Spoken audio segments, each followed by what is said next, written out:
The Jonah Saga.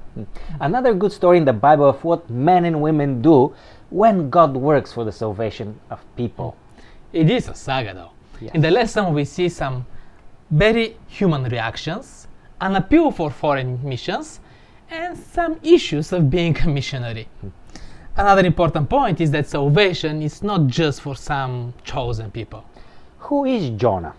Powerful prophet, very popular even among the royal court of King Jeroboam II, but also selfish, full of prejudice, even discriminator. Lastly, a man with a unique call of duty, to be a missionary in a foreign land.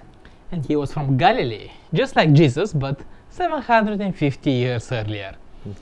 The author's diagnosis is self-willed and rebellious, but teachable and obedient. He was loyal to God, courageous and a believer in prayer, but he was also narrow-minded, selfish and vindictive. It's mind-boggling. Jonah is not the common character that we meet in the Bible, who either worships God or just chooses not to. He reminds me of the righteous Job sometimes, or Noah, or even Elijah.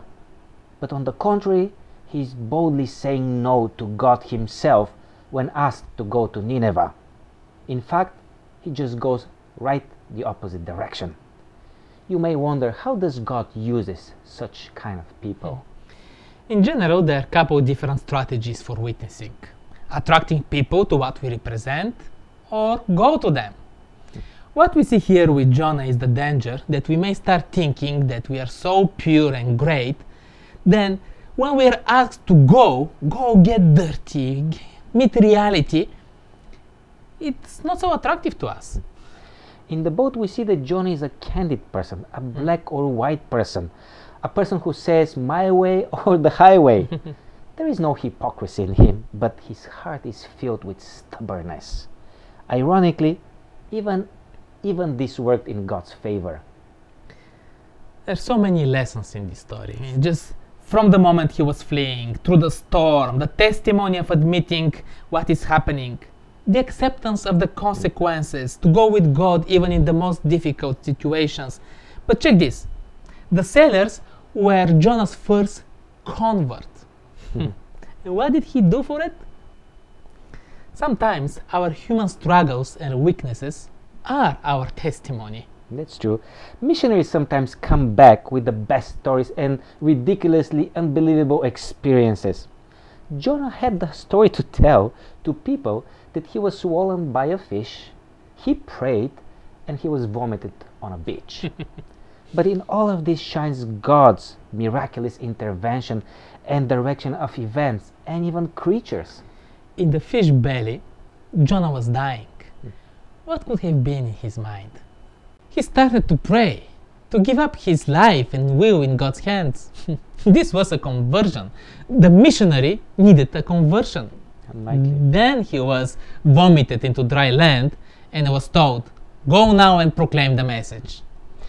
Jonah will remain in my memory as a judgmental, vindictive, and even self-protector of his image. Completely obedient to the point that he lost the sense of his relationship with the one he worships too.